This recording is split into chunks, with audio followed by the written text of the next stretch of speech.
innallaha la yuhibbu man kana mukhtalan fakhura. Hadirin yang dimuliakan Allah Subhanahu wa taala.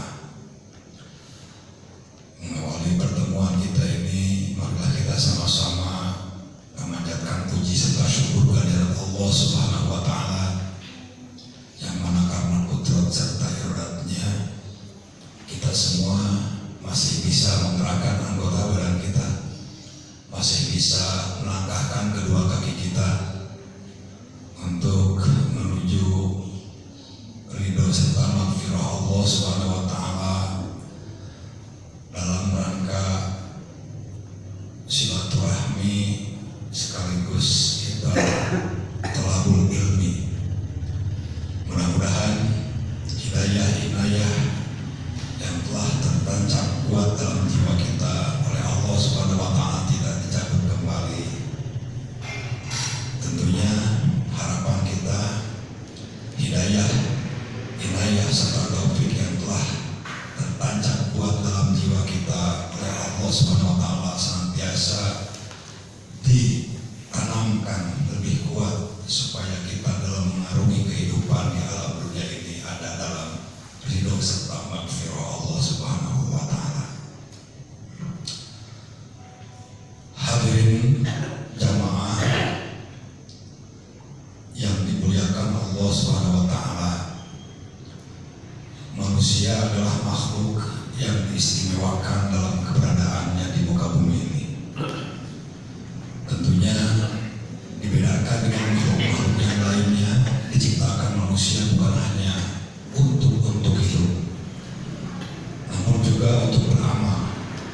Sebutan manusia dalam Al-Quran begitu banyak, bermacam-macam sesuai dengan keberadaannya. Hal ini sering diungkapkan dalam beberapa ayat Al-Quran dengan sebutan yang berbeda. Al-Asma'ul Muta'adidatu wal Musamma wahidah. Namanya berbilang, tetapi yang diberi namanya satu, yaitu tetap manusia. Salah satu contoh kalimat-kalimat yang menyatakan manusia adalah an-nasu, al-insu, al-insanu, al-basyaru, dan al-mar'u. Masih banyak lagi.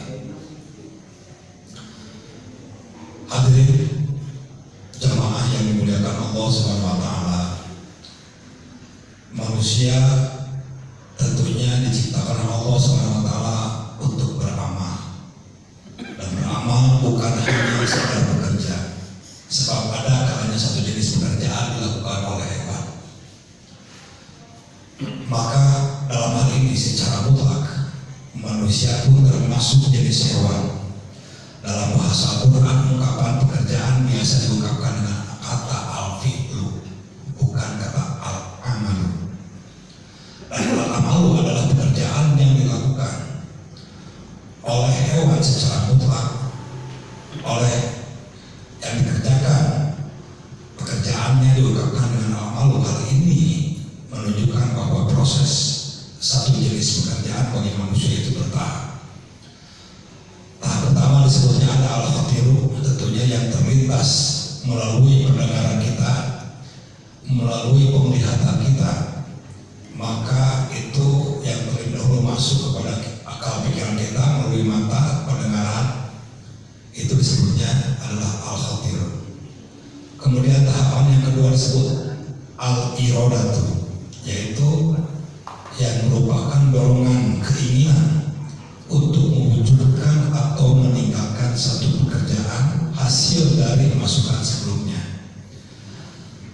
Kemudian tahap yang ketiga adalah disebut dengan al-azmu atau al-azam, yang merupakan ketetapan dalam diri manusia untuk mewujudkan atau meninggalkan dorongan keinginannya atau al-iradatu tadi. Dan tahap keempat disebut al-amalu, baru ada tahapan al-amalu. Nah, ini adalah merupakan tindak lanjut dari ketetapan dalam dirinya untuk mewujudkan atau meninggalkan suatu yang sudah diazamkan dalam diri kita. Hal ini tidak akan terlepas dari motivasi yang menyertai amal tersebut. Oleh karenanya, sebagian ahli bahasa mengatakan bahwa amal itu adalah setiap pekerjaan yang keberadaannya disertai oleh tujuan. Al-amalu kullu fi'lin yakunu bi qasdin. Jadi amal itu keberadaannya itu mengandung maksud tertentu. Itu adalah salah satu kaidah. Baik, hadirin jamaah yang dimuliakan Allah Subhanahu wa taala.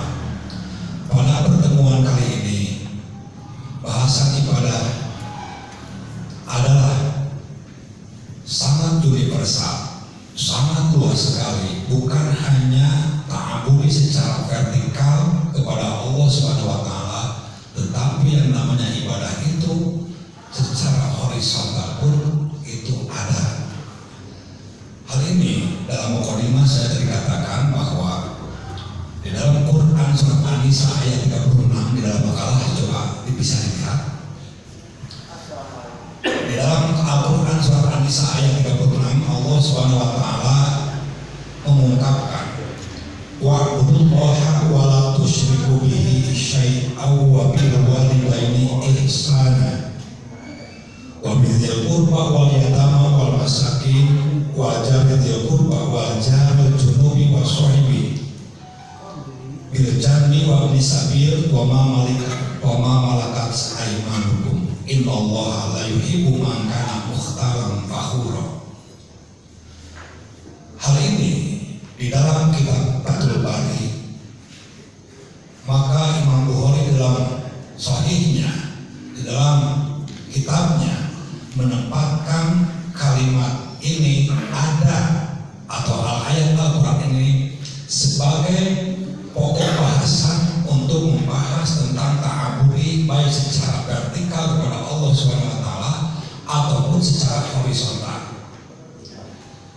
Maka Imam Bukhari memberikan judul bahwa babul wasati bil jari wa qaulillahi ta'ala wa'budullaha wa la tusyriku bihi syai'an wa bil walidaini ihsana wa bidzil qurba wal yatama wal masakin wal jari dzil qurba wal janbi wa sahibi bil janbi wa ibnis sabil wa ma malakat aymanukum innallaha la yuhibbu man kana mukhtalan fakhura.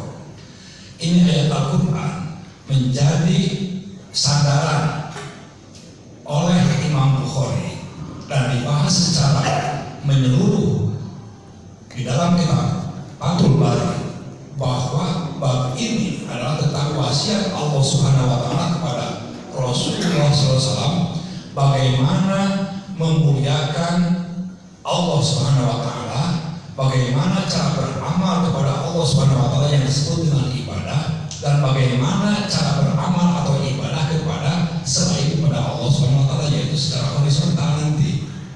Jadi yang namanya ibadah itu ada secara vertikal ataupun ada secara horizontal. Wa'budullah, ingat ini adalah sebuah perintah. Wa'budullah, dan sembahlah Allah dan beribadahlah Allah kepada Allah.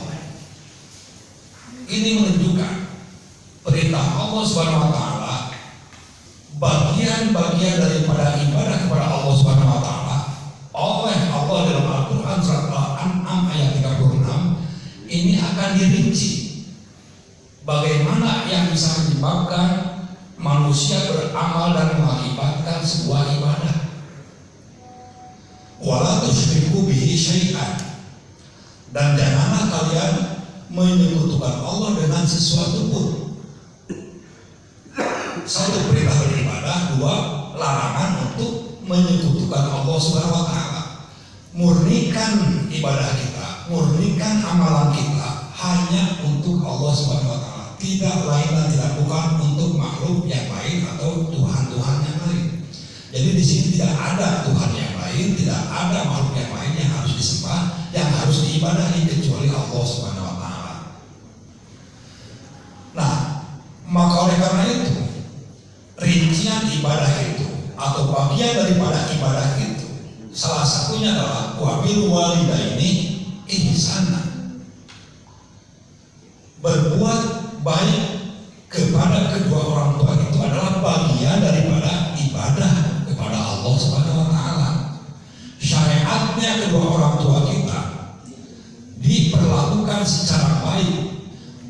dari tataran bahasa ataupun secara amalan itu kita diberitahu oleh Allah Subhanahu wa taala, wa'budullah, beribadahlah kepada Allah. Itu jelas secara vertikal, wala tusyriku bihi syai'an. Itu koma dulu di sana, kita beribadah kepada Allah secara vertikal. Mana saja, amalan apa saja yang masuk kategori kepada ibadah. Karena bahasan di sini yang saya bawa adalah masalah ibadah, maka ibadah itu ternyata sangat luas cakupannya. Kalau kita yang pernah mungkin belajar Bukhari dulu zaman di pesantren, itu biasa kita coba mengingat kembali, barangkali ada bahasan tentang kitabul iman atau babul iman, yang mana di dalam kitabul iman itu atau bab keimanan itu yang dibahas bukan tentang keimanan.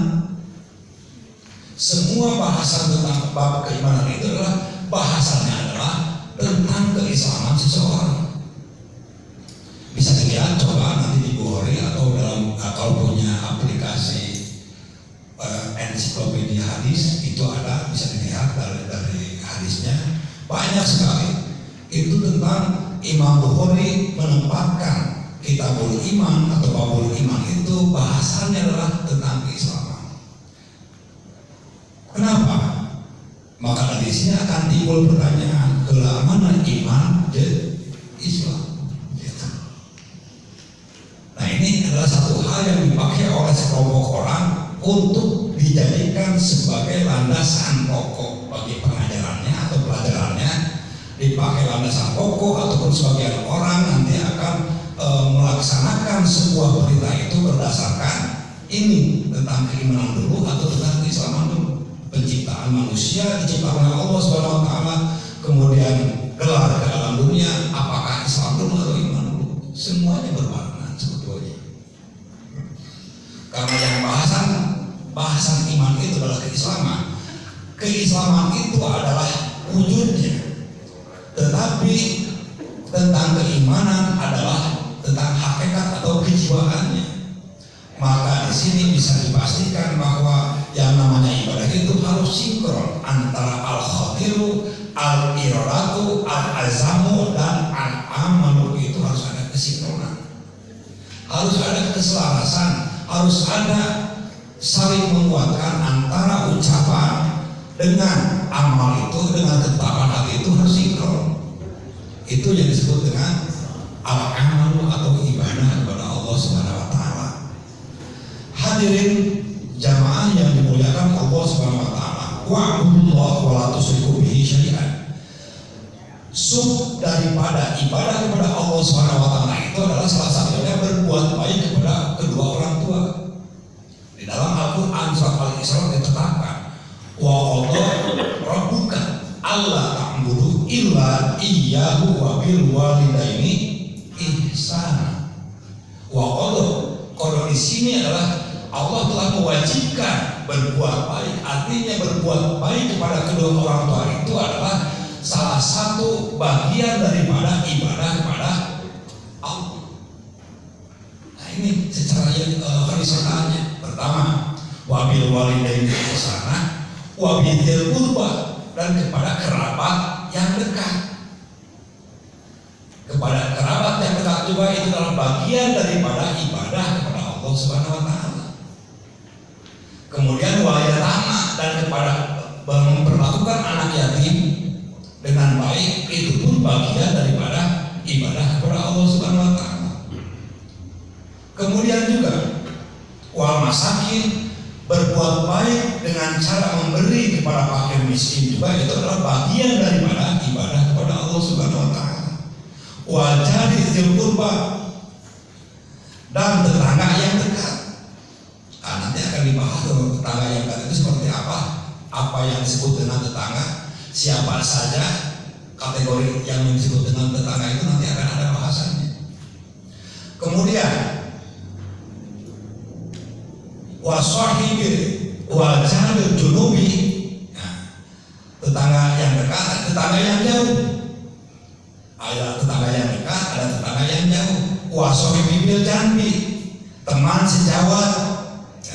teman, oke, bisa jadi kita berbuat baik kepada teman kita itu, teman seakidah, itu juga bisa menghasilkan ibadah kepada Allah Subhanahu wa taala. Kemudian wabni sabil, ibnu sabil itu juga bagian daripada ibadah kepada Allah Subhanahu wa taala. Berbuat baik kepada ibnu sabil, orang atau anak yang sedang belajar menempuh agama, itu juga dengan cara memudahkan cara belajar dan membiayai mereka, itu pun bagian daripada ibadah kepada Allah Subhanahu wa taala. Kemudian wa ma malakat aimanukum, dan hamba sahayamu, innallaha la yuhibbu man kana mukhtalan fakhura. Sesungguhnya Allah tidak menyukai orang-orang yang sombong dan membangga-banggakan diri. Hadirin jamaah yang dimuliakan Allah Subhanahu wa taala, maka bisa dipahami oleh kita bahwa yang disebut dengan tetangga nanti, yang disebut dengan atau keluarga atau beribadah kepada Allah Subhanahu wa taala dan beribadah, bagian ibadah kepada Allah adalah berbuat baik kepada kedua orang tua, maka berbuat baik kepada orang tua itu harus ihsan. Al-ihsan itu adalah perbuatan baik yang lebih daripada yang lain. Hasanun itu adalah baik, ahsan atau ihsan itu lebih baik. Artinya kita harus menjadi orang yang bisa berbuat baik kepada kedua orang tua itu lebih daripada baik-baik yang lainnya. Maka kalimatnya wa qadara rabbuka alla ta'budu illa iyyahu wa bil walidaini ihsana. Maka ayat selanjutnya adalah dalam Al-Quran seperti tadi tentang kewajiban kita berbuat baik kepada kedua orang tua. Ada ayat selanjutnya, salah satunya fala taqul lahuma uff. Berbuat baik kepada kedua orang tua itu salah satunya dilarang oleh Allah Subhanahu wa taala. Jangan sekali-kali kalian mengucapkan kalimat uff. Uff itu adalah saja, itu dilarang oleh Allah Subhanahu wa taala mengucapkan kepada kedua orang tua kita. Artinya saking pentingnya permasalahan ini, maka oleh Allah Subhanahu wa taala hal terkecil sekalipun diungkapkan dalam Al-Quran. Fala taqul lahuma uff. Maka janganlah kalian berkata kepada kedua orang tua kita. Yang dimaksud siapa berkata itu? Anak.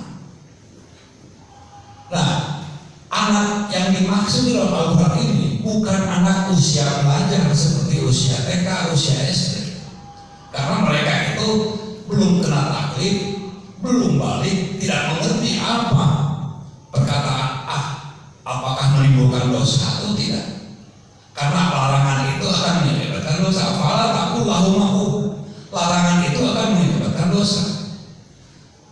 Sebaliknya, apabila larangan itu mengakibatkan dosa, maka apabila kita tidak berkata atau uff, maka kita akan menghasilkan pahala. Itu kuncinya.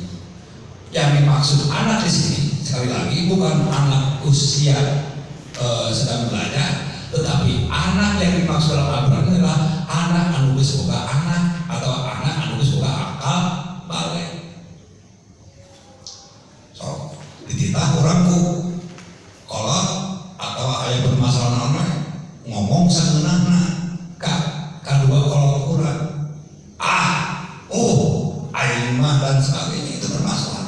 Nah, tersadar bahwa itu adalah perkataan yang akan menyakiti kedua orang tua kita dan itu hukumnya dosa. Itu. Maka bagian terpenting dalam ibadah kepada Allah Subhanahu wa taala selain secara vertikal langsung kepada Allah Subhanahu wa taala seperti sholat, maka secara horizontalnya adalah kepada kedua orang tua kita. Kalau orang yang sudah berumah tangga mungkin berbuat baiknya, beribadahnya itu melalui istrinya, melalui anaknya, melalui kedua orang tuanya, melalui tetangganya. Makanya di bahasa agama aya paribasa urang teh kudu hade, baik hade kana diri sorangan, hade ka batur sakasur, hade ka batur sadapur, hade ka batur sasumur, hade ka batur sa lembur. Itu adalah ibadah kepada Allah Subhanahu wa taala. Entong dikira orang itu ibadah. Akhirnya merek maweh kata tangga, berbuat baik ke anak, berbuat baik ke pemajikan, berbuat baik kepada kedua orang tua, itu ibadah, akan menghasilkan pahala kepada Allah Subhanahu wa taala. Lihat kalimat dari awal, wa'budullah, beribadahlah kepada Allah, mengabdilah kepada Allah, janganlah kalian musyrik kepada Allah. Kemudian bagian daripada ibadah itu adalah wabil walidaini ihsana, berbuat baik kepada kedua orang tua. Wabil qurba, kerabat dekat itu adalah bagian daripada keluarga kita. Kita harus berbuat baik. Perhatikan apapun itu. Tolong menolong, ta'awanu 'alal birri wa taqwa. Saling tolong menolonglah kalian dalam hal kebajikan dan ketakwaan. 3 kata-kata silaturahmi tadi, aing paham kurang silaturahmi naon. Silaturahmi itu orang kieu suka jadi bahasa anu geus memasyarakat, arek silaturahmi ka imah si A. Tuh, berarti silaturahmi teh datang ke hiji tempat atau imah babaturan itu disebut silaturahmi. Padahal silaturahmi itu sesuai dengan maknanya. Sila itu menyambungkan, rahmi itu adalah rahmat. Salah satunya pertemuan kita ini adalah silaturahmi. Apa? Menyambungkan rahmat dari Allah Subhanahu wa taala. Rahmat itu adalah hasil daripada pertemuan, hasil daripada kesinambungan. Kesinambungan kita bertatap muka, kesinambungan kita belajar, maka akan menghasilkan rahmat dari Allah. Dan rahmat itu ada 2. Rahmat secara umum dan rahmat itu secara khusus. Sesuai dengan ungkapan Al-Quran, Ar-Rahman, Ar-Rahim. Rahman untuk umum, Rahim itu khusus. Jadi itu silaturahmi artinya menyambungkan kasih sayang. Salah satunya dengan cara memberikan jalan untuk mempermudah belajar agama itu adalah rahmat dari Allah Subhanahu wa taala. Jadi untuk anggapan yang namanya silaturahmi itu hanya datang ke suatu tempat dan makan minum. Maka nanti ada hadis yang menerangkan tentang makan atau barang siapa yang beriman kepada Allah Subhanahu wa taala maka silaturahmi, harus bersilaturahmi. Itu ada ungkapan hadis nanti. Kemudian ini rincian wal masakin wa jaril dzil qurba wa jaril junubi wa sahibi bil janbi wa bisabil wa ma malakat aymanukum innallaha la yuhibbu man kana mukhtalan fakhura.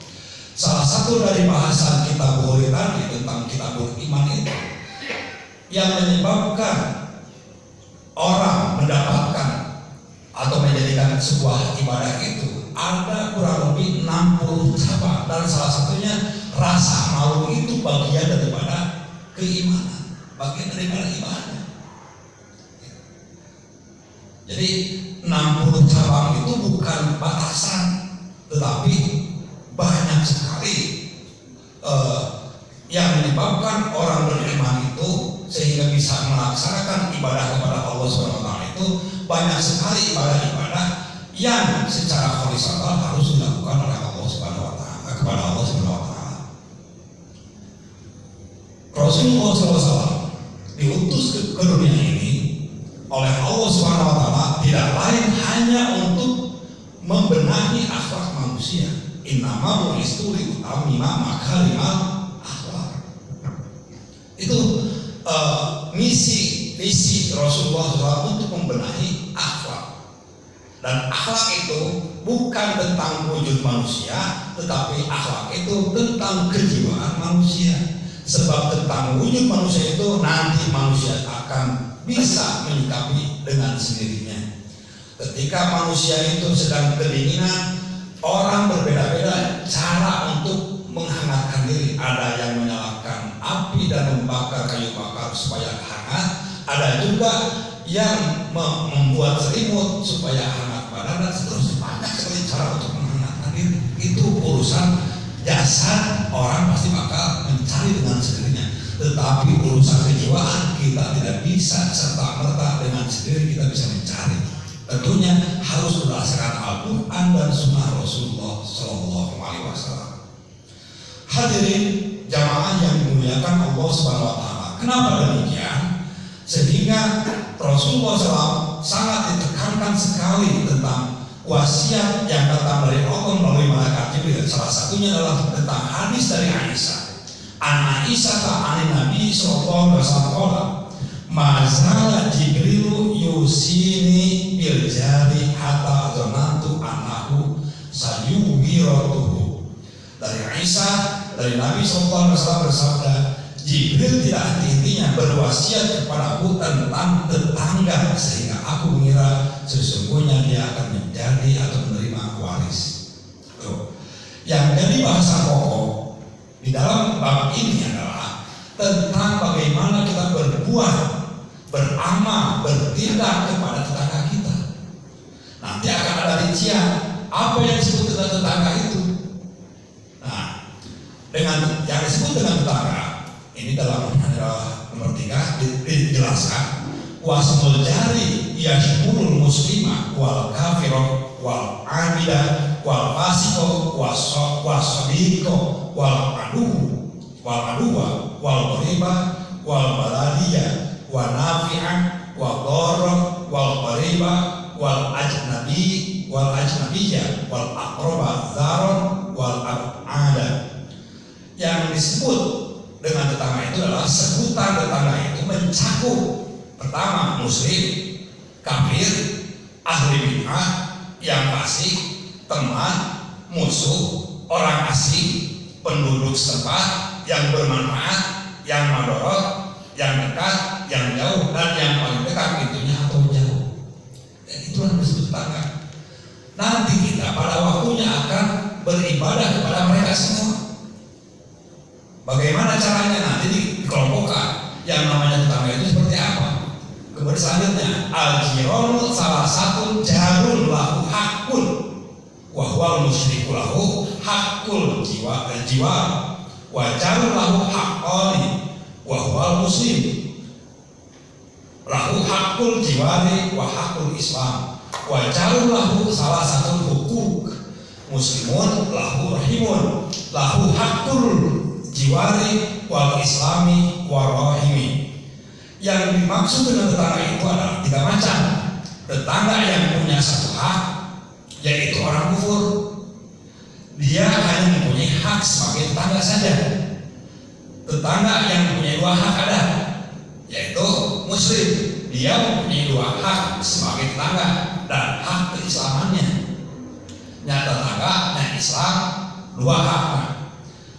Hak harus diperlakukan secara baik oleh kita. Tetangga yang mempunyai 3 hak, yaitu muslim, lagi kerabat, dia mempunyai hak sebagai tetangga, sebagai hak keislamannya, dan hak sebagai kerabat dekatnya atau rahim. Jadi orang berbuat baik ke tetangga bisa ke tetangga disebut satu haknya. Orang kafir bisa diperlakukan baik oleh kita, dan itu berbeda ibadah. Sebagaimana Rasulullah SAW melindungi orang-orang kafir sekitarnya, hanya satu hak yang mendapatkan tetangga kafir tersebut. Haknya apa? Dilindungi oleh Rasulullah, dilindungi oleh negara. Selama kafirnya itu zimmi, selama kafirnya itu tidak memerangi kaum muslim, itu berhak dilindungi oleh kaum muslimin dan oleh negara. Ini nanti akan melebar pada bahasan-bahasannya kemarin, pada bahasan tentang pajak, zakat dan sebagainya akan bersambung sebetulnya. Bagaimana orang kafir yang bermukim di wilayah muslim itu akan ada nanti. Jadi jangan dikira tidak ada upeti atau tidak ada pembayaran haknya kepada negara atau kepada penguasa muslim. Kalau muslimah itu jelas ada kewajiban zakat, karena memang itu wujud ibadah. Hak dan kewajibannya itu seperti itu. Nah itulah salah satu hak yang dijelaskan oleh Allah melalui Rasulnya. Tetangga itu ada 3 macam. Tetangga yang punya satu hak, yaitu kafir. Yang kedua, mempunyai hak sebagai tetangga. Tetangga yang mempunyai 2 hak itu adalah muslim. Kedua tetangga Islam. Apakah hak diperlakukan secara baik, dan keislamannya pun harus dijaga oleh kita, diperlakukan secara baik juga oleh kita. Yang ketiga adalah tetangga yang mempunyai 3 hak, yaitu Eker mah muslim, eker tetangga, nyak kerabat deket, tak teh boga hak ketilu, gitu. Makanya mungkin tidak masalah barang derek mengenai infak atau sedekah atau zakat, yang paling diutamakan itu nantinya wa'atidar rubah haqqahu, nah gitu. Eker mah tetangga, jabat dulur, jabat muslim, di luar itu menang hak, gitu. Diutamakan, gitu. Ustaz menang terjaga atau infak kalur, kita nanti waktu dalam rumah gitu. Itu harus diutamakan. Tapi harus melalui syariat yang ditentukan oleh Allah dan Rasulnya. Hadirin jamaah yang dimuliakan Allah Subhanahu wa taala.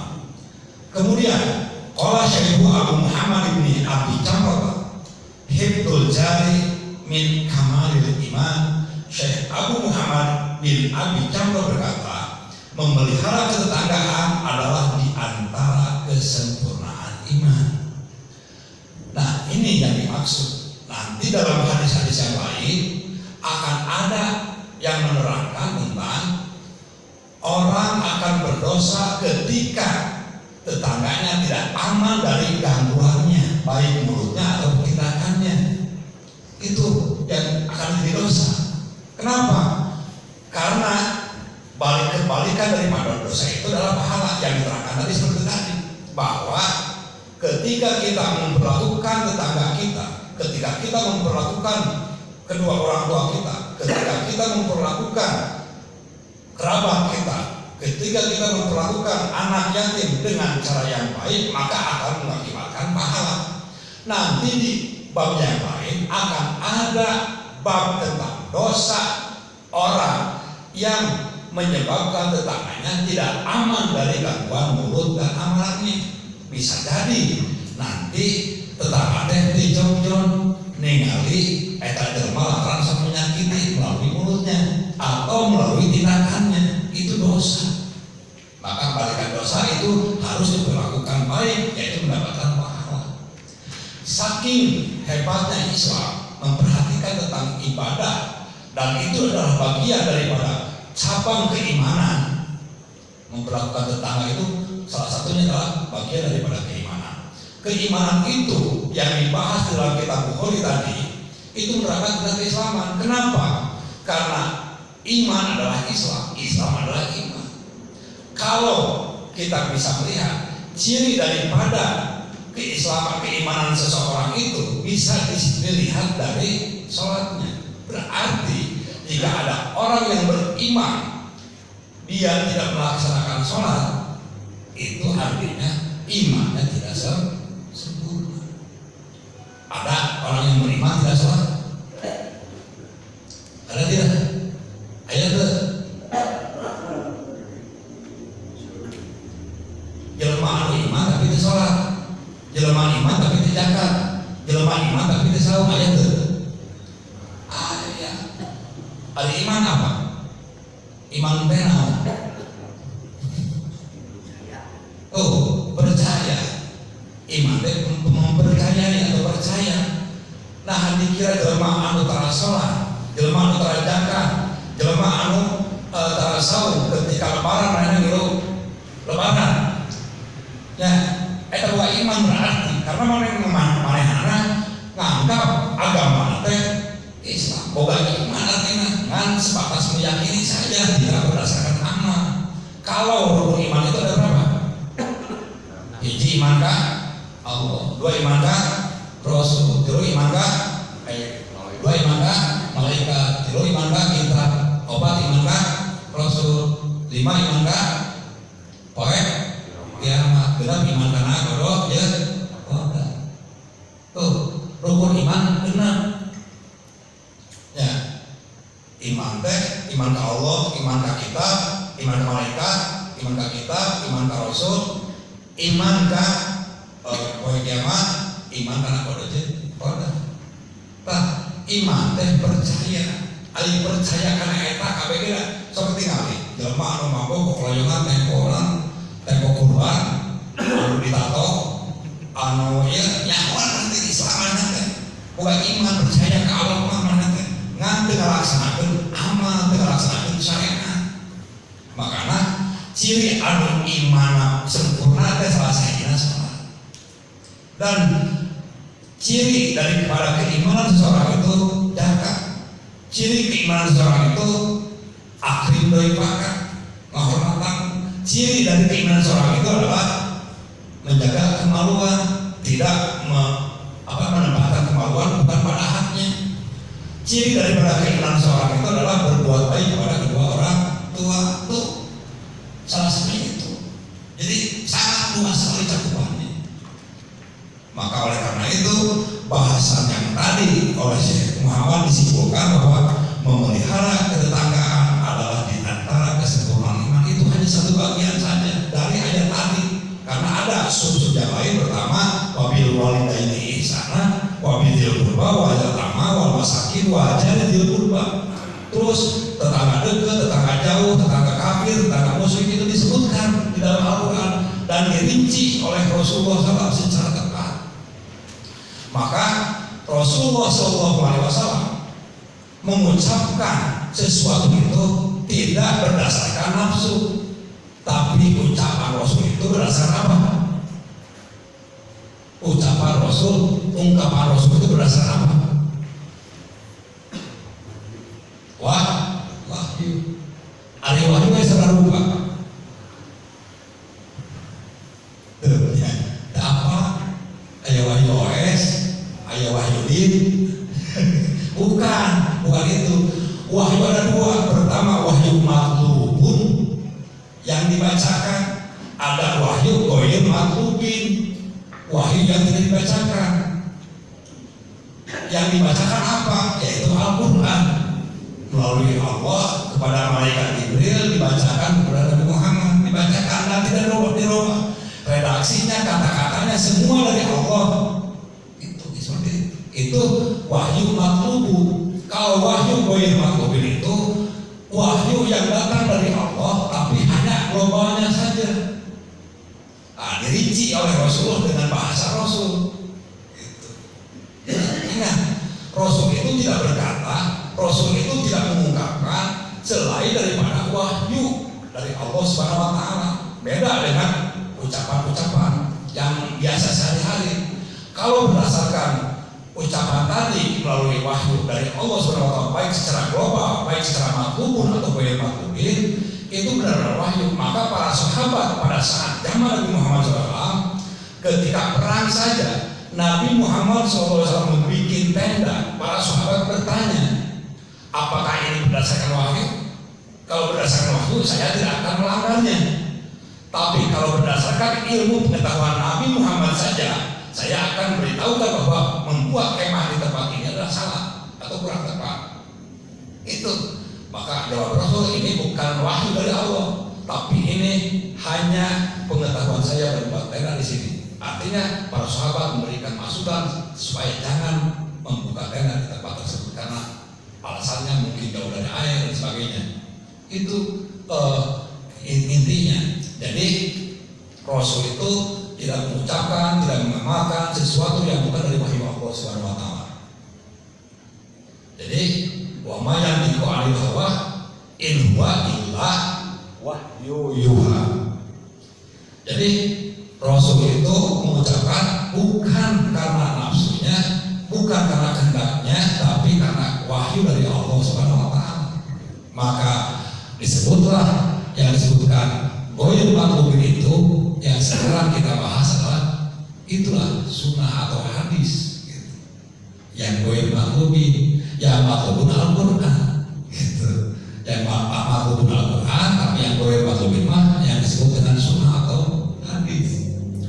Nah, itu yang sekiranya perlu kita camkan atau perlu kita ketahui bahwa ternyata beribadah kepada Allah Subhanahu wa taala itu sangat luas sekali cakupannya, sehingga Allah Subhanahu wa taala berwasiat kepada Nabi Muhammad SAW melalui malaikatnya tentang babul wasoti bil jari wa ta'ala tadi. Dari hadis yang selanjutnya Jibril juga mengatakan bahwa tidak henti-hentinya Jibril berwasiat kepadaku tentang salah satu unsur untuk menyempurnakan keimanan itu, dan bernilai ibadah adalah berbuat baik kepada tetangga. Salah satunya hatta dhanantu annahu sayughfiruhu, sehingga beliau mengira bahwa sesungguhnya dia akan menjadi atau penerima waris. Artinya saking pentingnya kita menjaga hubungan baik dengan tetangga. Tong ditinggali beda akidah, tong ditinggali beda dia itu kafir, tapi mana yang lebih kita dahulukan, karena ada yang punya satu hak, ada yang punya dua hak, ada yang punya tiga hak. Agar madulur, terus ada teh muslim, miskin, sok bere panggilan wa sidal qurba haqqu. Tah ieu mah dua hak, yang tetangga, yang muslim sok eta bere.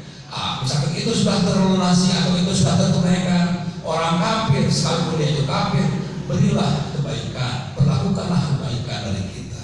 Itu salah satu daripada nilai beribadah kepada Allah SWT, bukan cuma vertikal saja, tetapi secara horizontal kita dituntut untuk melakukan sesuatu yang untuk penyempurnaan iman kepada Allah SWT.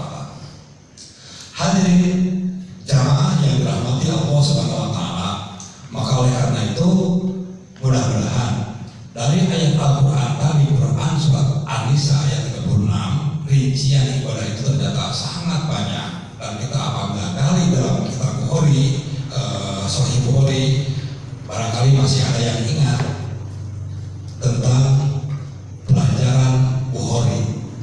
Ini sebetulnya membahas lebih lengkap bahasannya tentang bab pertama kali turunnya wahyu, bab keimanan, bab ilmu dan seterusnya, ini dibahas di sini. Sebetulnya ini sangat efektif untuk kita pelajari, apalagi kita membuka syarahnya yaitu Fathul Bari, bisa kita mengembangkan tentang keilmuan apa saja sebetulnya ibadah kepada Allah SWT itu.